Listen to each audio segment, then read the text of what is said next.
네, 진보당 부대변인 신하섭입니다. 오전 브리핑 3건 진행하도록 하겠습니다. 첫 번째 브리핑입니다. 김건희 연루 도이치모터스 재판마저도 입틀막입니까? 도이치모터스 주가 조작 사건 항소심 재판이 총선 이후로 연기되었다고 합니다. 전 국민이 알고 있는 것처럼 김건희 여사가 직접 연루된 사건으로 애초에 오는 7일 예정되었던 재판이 갑자기 총선 이후인 다음 달 25일로 변경된 것입니다. 김건희 여사는 1심 판결문에 무려 37번 등장하며 계좌 3개가 48번이나 주가 조작에 활용되었다고 이미 명시된 바 있습니다.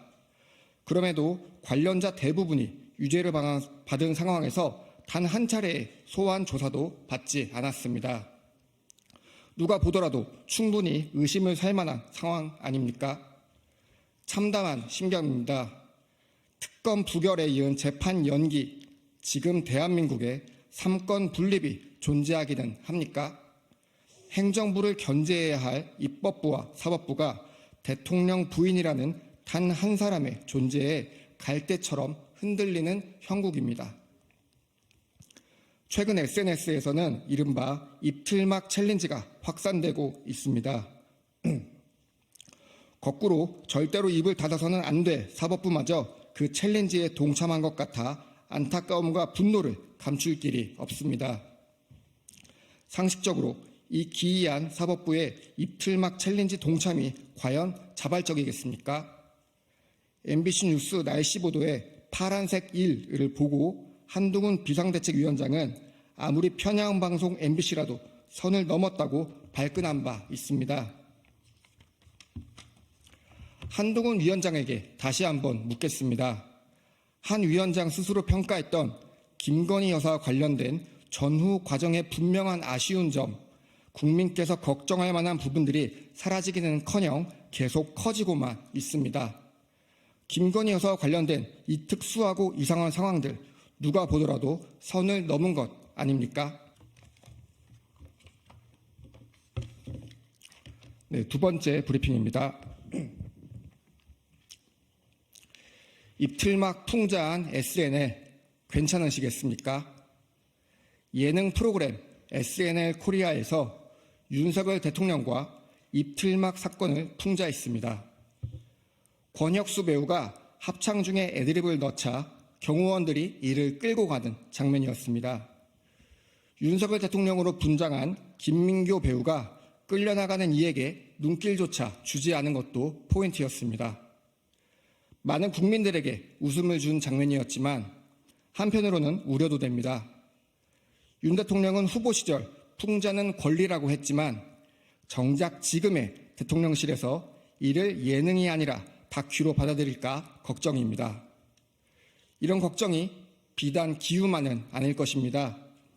윤석열 정권 아래 틀어막혀지는 것은 이뿐만이 아니었습니다.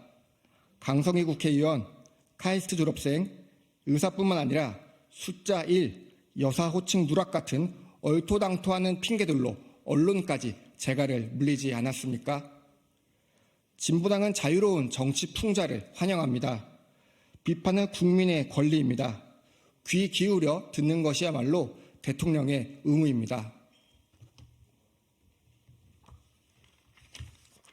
네, 마지막 브리핑입니다. 한국 알코올 산업 고공농성자의 요구는 정당합니다. 노조조합원의 차별 중단을 요구하며 굴뚝에 올랐던 한국 알코올 두 노동자가 건강 악화로 농성을 중단하고 내려왔다고 합니다. 두 노동자의 조속한 회복을 기원합니다.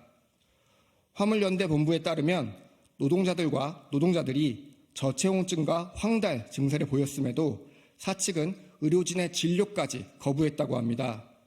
사측과 경찰의 방해로 추위를 피할 방한복과 약, 식사조차 제대로 올리지 못했다고 하니 더 할 말이 없습니다.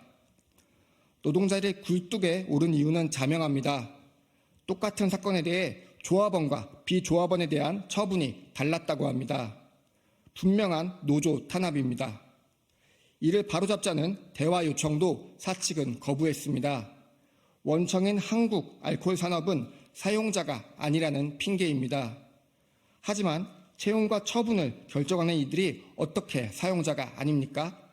분명한 책임 회피입니다. 지금의 법이 노동자들의 권리를 전혀 보장해주지 않기에 이들은 굴뚝에 오를 수밖에 없었습니다. 하지만 사측은 되려 손해배상을 운운한다고 합니다. 적반하장입니다. 성실하게 교섭하고 바로 잡아야 합니다. 경찰을 비롯한 공권력도 사측만을 위한 행태를 보여서는 안 되겠습니다. 노동자들의 주장은 정당합니다. 이상입니다. 감사합니다.